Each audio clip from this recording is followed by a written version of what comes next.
Hai, Assalamualaikum. Di video kali ini kita akan kembali membahas sharing-sharing tentang ketentuan overkredit rumah bersubsidi. Nah, teman-teman, ada pertanyaan dari beberapa viewers kita bacakan ya. Pertanyaannya seperti ini.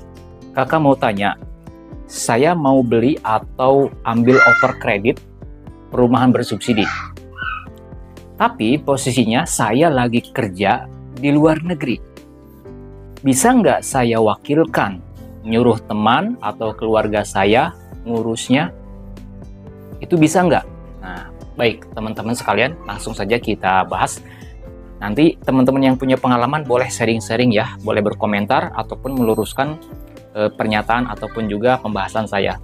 Terkait dengan overkredit rumah, baik itu overkredit rumah bersubsidi ataupun juga komersil, sepengetahuan saya, itu sebetulnya bisa dan boleh diwakilkan kepada pihak yang lain, misalkan kepada keluarga, saudara, ataupun melalui jasa kuasa hukum.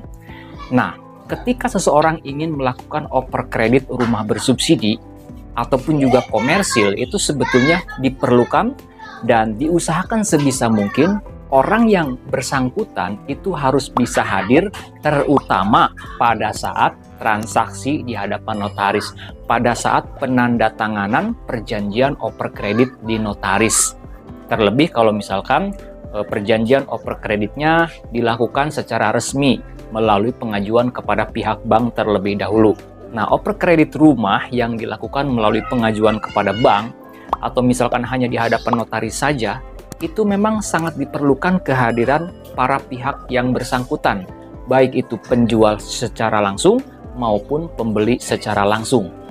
Tapi kalau misalkan salah satu pihaknya sedang berada di luar negeri, misalkan sedang bekerja di luar negeri.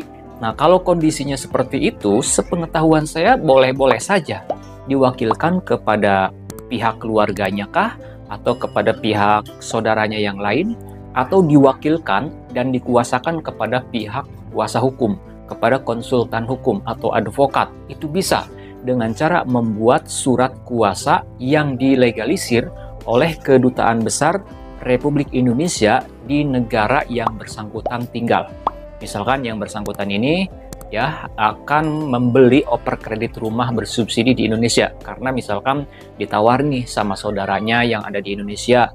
Kemudian dia tertarik dan ingin mengambil atau membeli overkredit rumah bersubsidi tersebut. Tetapi dia belum bisa balik ke Indonesia, belum bisa pulang ke Indonesia.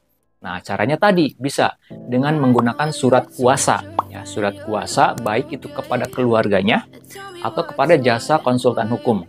Dengan catatan itu tadi, harus dengan menggunakan surat kuasa yang dilegalisir di Kedubes RI di mana yang bersangkutan itu tinggal. Nah, setelah dilegalisir, silakan kirimkan surat kuasa tersebut kepada orang yang diberikan kuasa.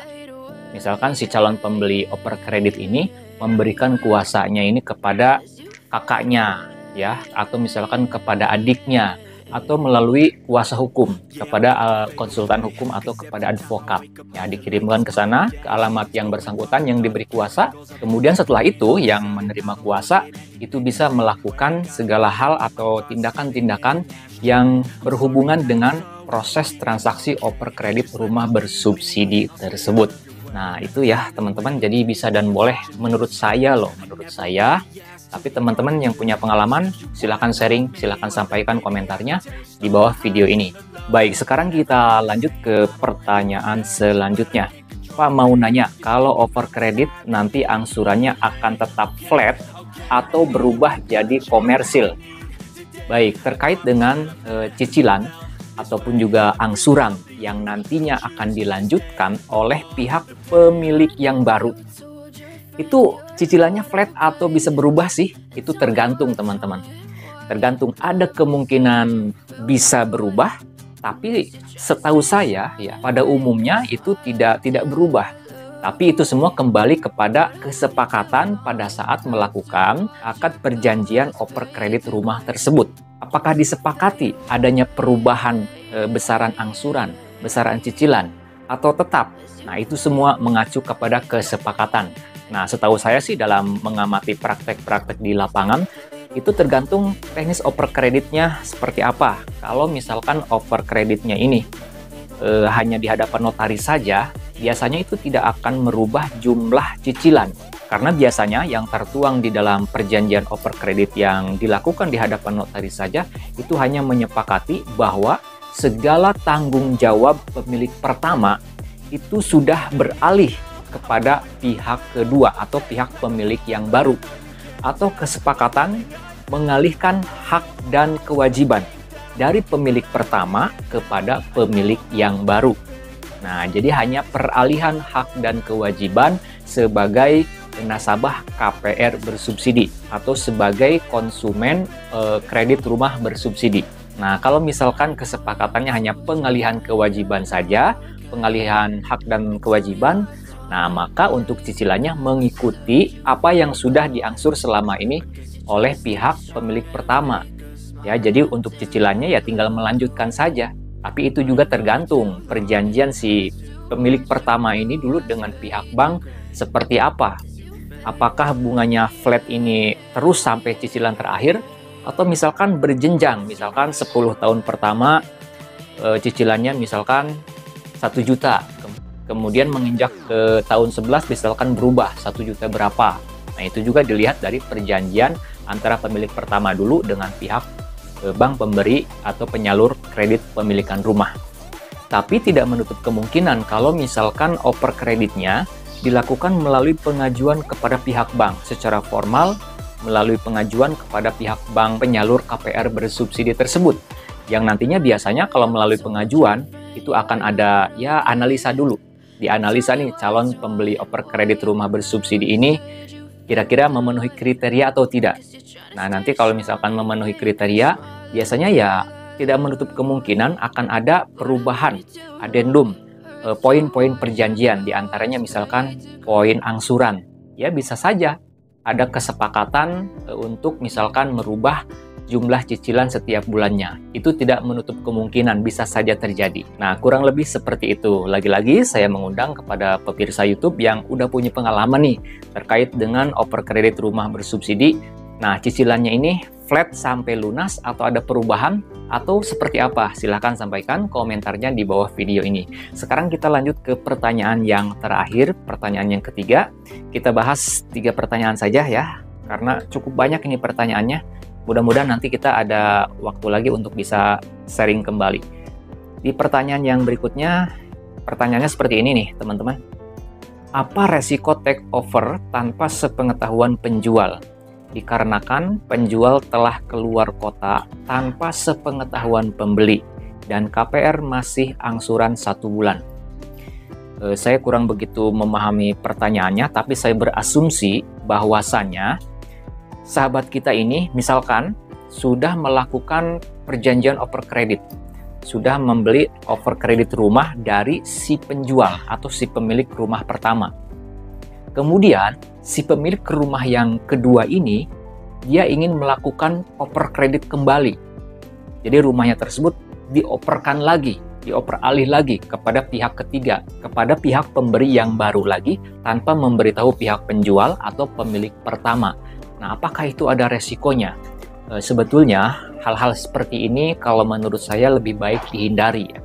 Lebih baik dihindari terkecuali misalkan pada saat over kreditnya dulu itu dilakukan secara akta notaris ya, di bawah akta notaris di mana dituangkan di situ kesepakatannya seperti apa. Apakah ada klausa, apakah ada poin-poin kesepakatan yang menyepakati bahwa si pemilik rumah yang baru itu memiliki hak atau dibolehkan untuk misalkan mengoperalihkan kembali rumah tersebut kepada pihak yang lain. Nah, itu kan dilihat dari perjanjian over kreditnya. Kalau misalkan over kreditnya dilakukan secara formal melalui pengajuan kepada pihak bank, nah itu juga tentu menurut saya akan ada juga kesepakatan atau misalkan poin-poin yang disepakati. Apakah pihak pembeli baru ini diperbolehkan untuk mengalihkan kembali atau tidak? Nah, kalau di dalam kesepakatannya, di dalam perjanjiannya boleh, maka tidak perlu sepengetahuan atau persetujuan dari pihak pemilik rumah yang pertama. karena sudah beralihkan hak dan tanggung jawabnya secara akta notaris, secara formal, bahkan kalau melalui pengajuan kepada pihak bank. Lain lagi kalau misalkan oper kreditnya dilakukan di bawah tangan tanpa di hadapan notaris. Nah, itu akan ya sedikit banyak akan ada embel-embel masalah di kemudian hari, terutama apabila terjadi kredit macet. Apabila misalkan rumah tersebut cicilannya menunggak sampai macet. Nah, kalau seperti itu tentu akan ada resiko atau masalah hukum yang terjadi di kemudian hari. Itu saja ya teman-teman semuanya, sharing-sharing kita di kesempatan video kali ini membahas 3 pertanyaan dari sahabat viewers kita tadi. Mudah-mudahan bisa menambah wawasan, menambah informasi, dan bagi teman-teman yang punya pengalaman, yang lebih tahu apalagi yang berkecimpung di dunia oper kredit rumah, di dunia properti, atau di dunia KPR, silakan untuk berkomentar agar lebih banyak lagi pembaca, pemirsa, dan masyarakat yang mendapatkan wawasan dan edukasi yang tepat. Apabila video ini ada gunanya, channel ini ada manfaatnya, mohon keikhlasan dari pemirsa YouTube semua untuk subscribe ke channel pengacara santuy. Bukan siapa-siapa, hanya lawyer Deso. Sampai jumpa di video-video selanjutnya. Assalamualaikum warahmatullahi wabarakatuh.